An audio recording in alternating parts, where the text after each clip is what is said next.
Arlo Vance handed the stranger his last $18. It was insane. Completely insane. He had just been fired an hour ago, framed for something he didn't do. And now he was giving away the only money standing between him and his 7-year-old daughter going to bed hungry. But the woman beside him at the bus stop kept counting those crumpled bills, her hands shaking, and he just couldn't watch her suffer. Not when he knew exactly what that kind of desperation felt like. So he gave it to her. All of it. She thanked him with tears in her eyes and got on the bus. And Arlo started the long walk home, wondering how he would explain to Mila why there would be nothing for dinner. The next morning, someone knocked on his door. When Arlo opened it, his heart stopped. 5 black SUVs lined the street outside his apartment. Men and women in expensive suits were stepping out. And walking toward him, dressed like she owned half the city, was her. The woman from the bus stop. Only now she looked like someone who could buy and sell his entire neighborhood without blinking. "We need to talk," she said. What happened next would change Arlo's life forever in ways he never could have imagined. Arlo hadn't eaten since yesterday morning. His stomach had stopped growling hours ago. Now it just felt hollow, the same way everything else did. He walked through the dark streets, replaying the moment over and over. Reed Nolan standing there with that smug look on his face. Harper Quinn refusing to meet his eyes. His supervisor sliding the termination papers across the desk like it was already decided. "We have witnesses who saw you take the equipment, Arlo. Multiple witnesses." He had never stolen anything in his life. But who was going to believe him? A black man from the South Side working a factory job, accused by 2 people willing to lie. The system wasn't built to give him the benefit of the doubt. He knew that. Had known it his whole life. The bus stop appeared ahead, lit by a single flickering street light. Arlo dropped onto the bench and let his head fall back. His daughter Mila was waiting. Sweet, trusting Mila with her gap-toothed smile and her drawings of their family. Always 3 people, even though it had only been 2 for 3 years now. She still drew her mother in every picture, a small figure with wings watching over them from the corner of the page. How was he supposed to tell her? How was he supposed to explain that Daddy lost his job because sometimes people lied and the world didn't care about the truth? A woman sat down beside him. Arlo barely noticed at first. Then he heard her breathing, quick, panicked. The kind that comes right before you fall apart completely. He glanced over. She was maybe late 30s, dark brown skin catching the weak light, dressed in jeans and a shirt that had seen better days. Her natural hair was pulled back, but strands had escaped, framing a face tight with desperation. Her hands were shaking as she counted a handful of bills and coins, once, twice, 3 times. Each time her face fell a little more. "Excuse me," she said quietly, her voice cracked. "I'm so sorry to bother you, but do you have any change? I'm short for the bus fare." Arlo looked at her, really looked at her. There were tear tracks on her cheeks. Her eyes had that glazed, desperate look he had seen in his own mirror too many times. This was a woman at the end of her rope, clinging to whatever shred of hope she had left. He pulled out his wallet. $18. That was it. That was everything. If he gave it to her, he would have to walk the 4 miles home. Mila would ask why he was so late. Mrs. Alden would worry, and tomorrow there would be nothing for breakfast. But this woman was breaking right in front of him, and Arlo knew what it felt like to break, knew what it felt like to have the world turn its back on you when you needed help the most. He held out the money. "Here, take it." She stared at the bills like they were a lifeline. "I can't. That's too much. I just need—" "Please," Arlo said. "Just take it." Her hands trembled as she accepted the money. I don't even know what to say. Thank you doesn't feel like enough." "It's okay," Arlo said, even though it wasn't, even though he had no idea how he would make it through tomorrow. "I'm Seleni," she said, wiping her eyes. "I'm not usually, I mean, tonight's been—" She couldn't finish. "Arlo, and I get it. Bad nights happen." The bus pulled up with a hiss of brakes. Selene stood clutching the money. "I'm going to pay you back. I don't know how yet, but I will. I promise." Arlo nodded, not believing her. People always said things like that. They never followed through. That was just how the world worked. Selene got on the bus and it drove away, leaving Arlo alone under the broken streetlight, 4 miles in the dark on an empty stomach. He started walking. Mila was already asleep when he finally made it home. Mrs. Alden had fed her dinner, mac and cheese, she said, and stayed late without charging extra. She was good like that. One of the only good things left in Arlo's life. Mrs. Alden was a retired teacher who lived 2 floors down. She had been helping with Mila since the early days after Sarah's death, when Arlo could barely function. She never asked for more than he could give, and she loved Mila like her own grandchild. "You look terrible," Mrs. Alden said quietly, gathering her things. Something happened. Arlo couldn't even pretend. "I lost my job." Mrs. Alden's face fell. She didn't say any of the useless things people say. She just squeezed his shoulder. "We'll figure it out, we always do." After she left, Arlo stood in Mila's doorway, watching her sleep. She had his wife's nose, Sarah's way of curling up on her side with one hand tucked under her cheek. The moonlight caught the brown of her skin, and she looked so peaceful, so unaware of the storm bearing down on them. "I'm sorry, baby," he whispered. "I'm so sorry." He didn't sleep that night, just sat at the kitchen table, staring at the stack of bills he couldn't pay, wondering what came next. Maybe there was construction work, day labor that paid cash. It wouldn't be enough, but it would be something. He had survived before. He would survive again. The knock came at 8 o'clock in the morning. Arlo had been awake for hours, nursing his 3rd cup of watered-down coffee. Mila was eating cereal, the last of it, and humming a song from school. Some tune about butterflies that she couldn't quite get right. "I'll get it," Arlo said, expecting Mrs. Alden or maybe the landlord coming early to remind him rent was due. He opened the door and froze. 5 black SUVs lined the street.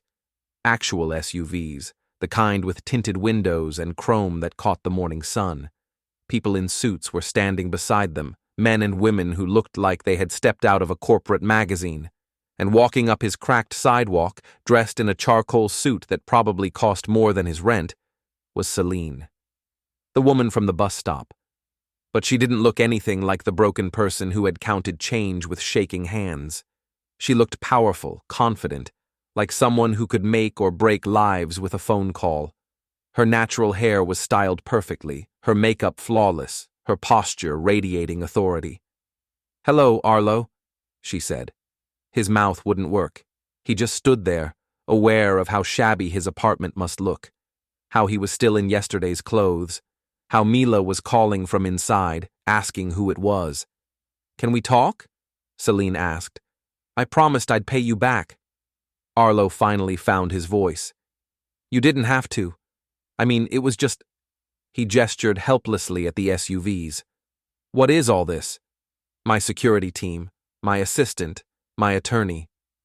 Selene smiled, but it didn't reach her eyes. "Can I come in?" Arlo stepped aside, his mind reeling. Mila appeared in the hallway, her eyes going wide. "Daddy, who are all those people?" "Hey, sweetheart," Selene said, crouching down. "I'm Selene. I'm a friend of your dad's." "You're pretty," Mila said. "Do you like soccer? I have a game on Saturday." "Mila," Arlo said, "why don't you finish your breakfast?" Selene waited until Mila skipped back to the kitchen. Then she turned to Arlo and her professional mask cracked just a little. "Last night I was robbed," she said quietly. "They took my car, my phone, my wallet, everything. Left me stranded downtown with nothing. I'm sorry, Arlo said. That's terrible, but I own a marketing firm, Heartline Creative. Maybe you've heard of it. She didn't wait for an answer. 50 employees, 15 million in annual revenue. Last night someone set me up. Someone close to me wanted me vulnerable, wanted me gone, and they almost succeeded. Arlo's head spun. I don't understand. Why are you telling me this?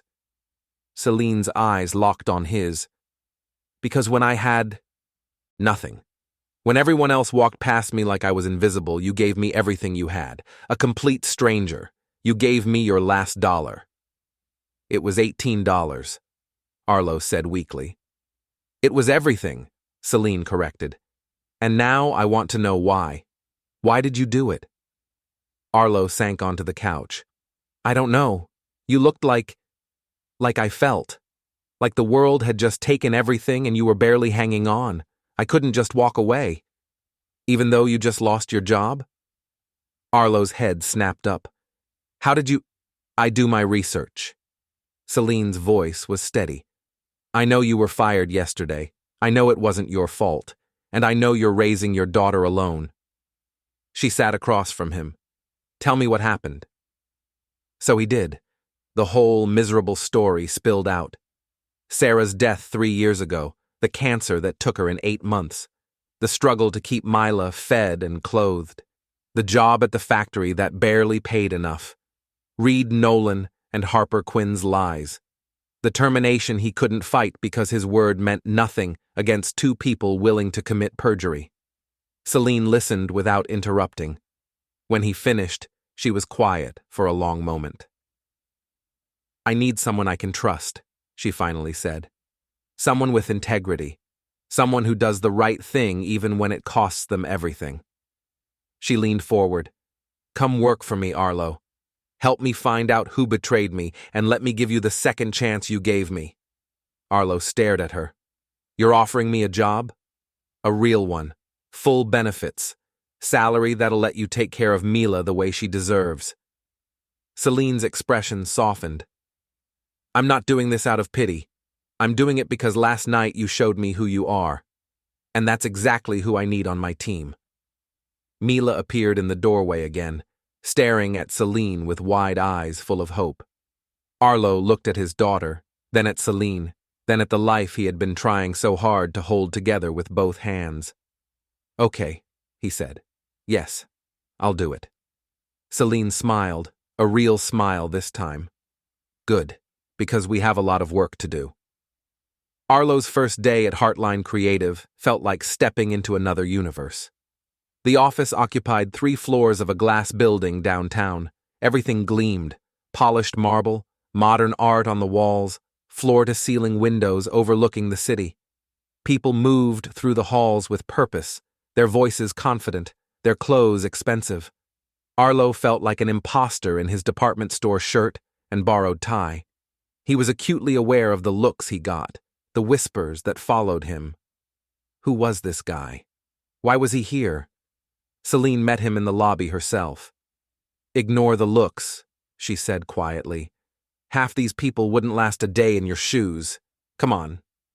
She led him to a conference room where a man in his 50s sat reviewing documents. Salt and pepper hair cropped close, sharp eyes, the kind of face that didn't miss anything. His dark skin was weathered in a way that suggested a life of hard work and harder decisions. This is Victor Hale, my CFO, Celine said. Victor, this is Arlo Vance. He's going to help us figure out what happened. Victor looked Arlo up and down. No offense, Miss Hart, but what exactly are his qualifications? He's someone I trust, Celine said firmly. That's more valuable than any degree right now. Over the next 2 hours, they laid it out for him. Celine had been working late at the office 3 nights ago. Her assistant, Colin Drew, had insisted she take his car since hers was in the shop.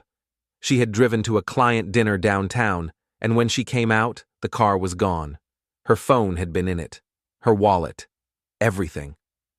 Colin reported it stolen immediately, Victor said. Very concerned, very helpful. Even offered to let Celine stay at his place that night.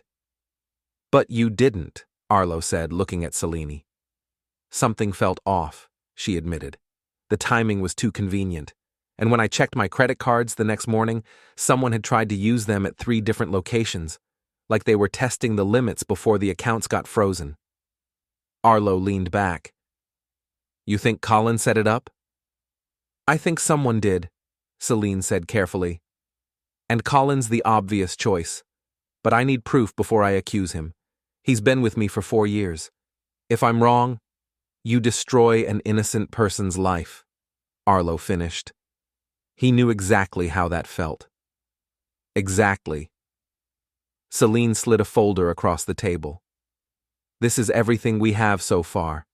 Transaction records, timeline, security footage from the restaurant. I need you to look at it with fresh eyes. Arlo opened the folder. His hands weren't quite steady, numbers and documents. He had been working factory floors for years, not investigating corporate theft. But he understood betrayal. He understood the way people smiled to your face while sliding a knife between your ribs. I'll do my best, he said. The work consumed him. Arlo spent his days combing through expense reports, cross-referencing receipts, tracking patterns. Selene had given him a small office with a computer and told him to dig. What he found made his stomach turn. Colin Drew had been skimming for at least 18 months. Small amounts at first. A few hundred here, 1,000 there, buried in legitimate expenses. But it had escalated. In the last 6 months alone, nearly $80,000 had vanished into ghost vendors and inflated invoices. He needed the robbery, Arlo told Selene one evening, spreading printouts across her desk. Look at this. 2 weeks ago, your external auditors scheduled a review. Colin would have known he was about to get caught. Selene studied the documents, her jaw tight. So he stages a robbery, makes himself look like the helpful assistant. And in the chaos, he planned to disappear, Arlo said. Blame it on whoever stole the car. By the time you pieced it together, he'd be gone. Except I ran into you. Instead, Selene said softly. And you brought me home. And I started asking questions faster than he expected. Victor appeared in the doorway. We have enough for the police. More than enough, Arlo said. Selene picked up her phone. Then let's end this. The police arrested Colin Drew the next morning. He had been planning to leave the country that weekend.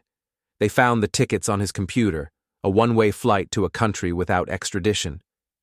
As they led him out in handcuffs, he looked at Selene with such hatred that Arlo instinctively stepped closer to her. You would have lost everything without that homeless guy helping you, Colin spat. You got lucky. No, Selene said coldly. I got smart. There's a difference. After Colin was gone, the office felt lighter. People smiled more.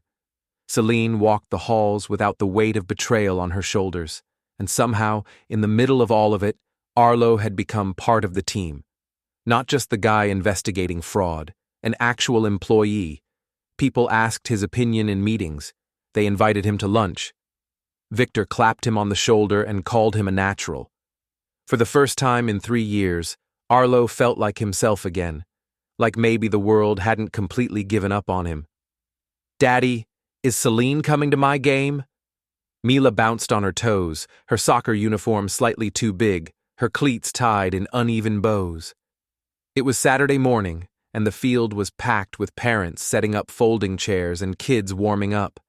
The sun was bright, and Mila's team was huddled together, their coach giving them a last-minute pep talk. I don't know, sweetheart, Arlo said, even though Selene had promised she would try. She's really busy, but she said she wanted to see me play. Selene had been spending more time with them, dinners after work, once or twice a week. She had helped Mila with a school project about famous black inventors, bringing books and printouts and her own enthusiasm. She had brought coffee to the apartment on Sunday mornings and sat at their tiny kitchen table like she belonged there. And Arlo was falling apart. Because somewhere between the investigation and the late-night strategy sessions and the way Selene laughed at Mila's terrible jokes, he had started feeling things he had no business feeling. She was his boss, She had saved his life, and he was just Arlo, just a factory worker who had gotten lucky. What could he possibly offer someone like her? Arlo. He turned. Selene was jogging across the parking lot, dressed in jeans and a sweater, her hair natural and loose, looking nothing like the CEO who commanded boardrooms. Mila shrieked and ran to her. Selene scooped her up, spinning her around. "You came," Mila said. "Of course I came. I promised, didn't I?" Selene set her down and looked at Arlo. "Sorry I'm late. Conference call ran long." "It's Saturday. Tell that to the clients." She smiled, and something in Arlo's chest twisted. "Come on," she said. "I want good seats for this." They sat together on the bleachers, Selene cheering louder than anyone when Mila scored a goal in the second half. Afterward, they got ice cream, Mila's choice, and walked through the park while Mila ran ahead, still buzzing with energy. "She's amazing," Selene said.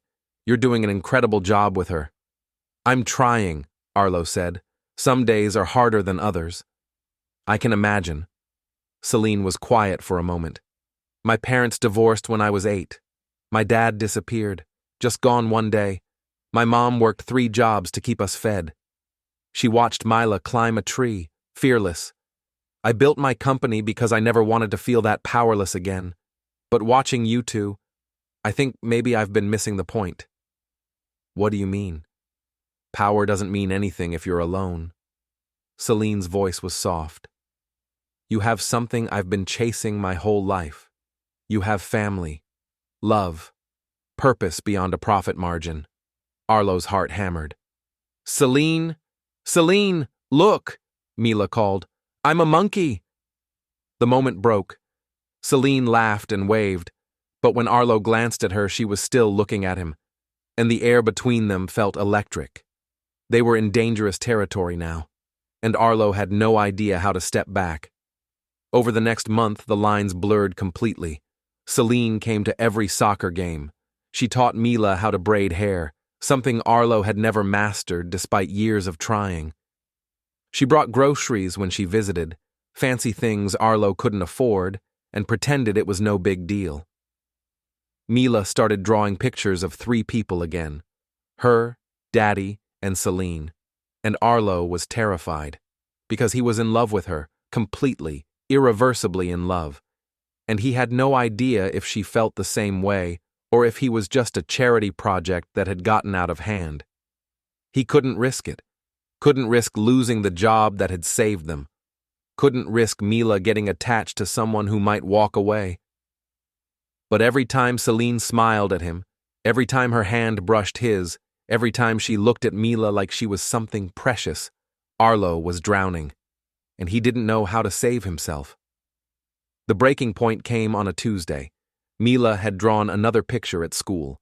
Her, Arlo, and Selene holding hands under a rainbow. She had written "My family" across the top in wobbly letters. "Can I give it to Selene?" Mila asked at dinner. "I made it special for her." Arlo stared at the drawing, his throat tight. "Sure, baby, she'll love it." But after Mila went to bed, Arlo sat alone in the dark, that picture on the table in front of him, and realized he couldn't keep doing this, couldn't keep pretending, couldn't keep letting Mila build a fantasy that might shatter. He had to tell Selene the truth. Even if it meant losing everything, even if it meant breaking his daughter's heart. Saturday came with perfect weather. Sunshine, clear skies, the kind of day that made everything feel possible. Mila's team was playing their rivals, and the stands were packed. Selene arrived early, carrying a poster she had made with Mila's jersey number on it. Mila screamed with delight when she saw it. "You made that for me?" "Of course," Selene said, grinning. "Now go out there and show them what you've got." Mila ran onto the field, and Selene settled beside Arlo on the bleachers. She was wearing jeans and a blue sweater that brought out the warmth in her brown skin, her hair in loose twists. She looked happy, relaxed, more beautiful than Arlo had any right to notice. "She's been talking about this game all week," Selene said. "Apparently Tommy Henderson said girls can't play soccer as good as boys, and Mila took that personally." Arlo laughed despite his nerves. That sounds like her. They watched the game in comfortable silence for a while. Mila was playing forward, darting around defenders with fierce determination. Every time she touched the ball, Seleni jumped up, cheering. In the second half, Mila scored. A perfect shot to the bottom corner that left the goalkeeper diving too late. Selene grabbed Arlo's arm, shaking him. "Did you see that? Oh my God, did you see that?" "I saw it," Arlo said. But he wasn't looking at the field anymore. He was looking at Selene, at the pure joy on her face, the way she celebrated Mila's victory like it was her own. And he knew, right then, he couldn't keep this inside anymore. The game ended with Mila's team winning 3-2. Mila ran over, sweaty and triumphant, and Selene hugged her tight. "You were incredible out there." "Did you see my goal, Daddy?" "I saw it, baby. I'm so proud of you." Arlo's voice came out rough. "Hey, why don't you go celebrate with your team? Selene and I need to talk for a minute." Mila looked between them, suddenly serious. "Are you guys okay?" "We're fine," Selene said quickly. "Go have fun. We'll get ice cream after." Mila ran off, and Selene turned to Arlo. "What's wrong? You look like you're about to throw up." "I need to tell you something." His hands were shaking. "And I need you to let me get through it before you say anything." "Okay." Selene's smile faded. "Arlo, you're scaring me. I'm in love with you." The words tumbled over each other, desperate to escape. "I know I shouldn't be. I know you're my boss and you saved my life, and this is probably the most inappropriate thing I could say. But I can't keep pretending. I wake up thinking about you. I go to sleep thinking about you. Mila draws pictures of the three of us like we're a family. And every time she does, my heart breaks a little more because I want that so badly it hurts." Selene stood frozen, her eyes wide. "I understand if this changes everything," Arlo continued. "I understand if you need me to resign. I'll do whatever you want. I couldn't keep lying. Not to you. You deserve the truth." The silence stretched between them. Parents were packing up around them. Kids were running past, but Arlo's entire world had narrowed to Selene's face. "Are you done?" she finally asked. Arlo nodded, not trusting his voice. Selene stepped closer. "Good, because I've been waiting 2 months for you to say that." "What?" "Arlo Vance, you are the most frustrating man I've ever met." Her eyes were bright. "Do you think I go to every soccer game for just anybody? Do you think I spend my Sundays in your tiny apartment drinking bad coffee because I'm being charitable?" You thought wrong." Selene's voice cracked. "I've been in love with you since the day you handed me that money at the bus stop. Since the day you looked at me like I was a person who mattered. Not a transaction. Not an opportunity. Just a person." She took a shaky breath. "And every day since then, I've been trying to figure out how to tell you without making things weird at work." Arlo's brain had stopped working. You love me?" "Yes, you idiot." Selene laughed, and it sounded like crying. "I love you. I love Mila. I love the way you make terrible pancakes on Sunday mornings, and how you always put her needs before your own, and how you're kind even when the world has given you every reason not to be." "Selene." She kissed him, right there on the bleachers, with half the soccer parents watching. Selene grabbed his face and kissed him like she had been holding back for months. And maybe she had been. Maybe they both had. Arlo kissed her back, his hands in her hair, his heart hammering so hard he thought it might break through his ribs. She tasted like hope, like second chances, like everything he had been too afraid to want. When they finally broke apart, Mila was standing 3 feet away, her mouth hanging open. "Does this mean Selene is my new mom?"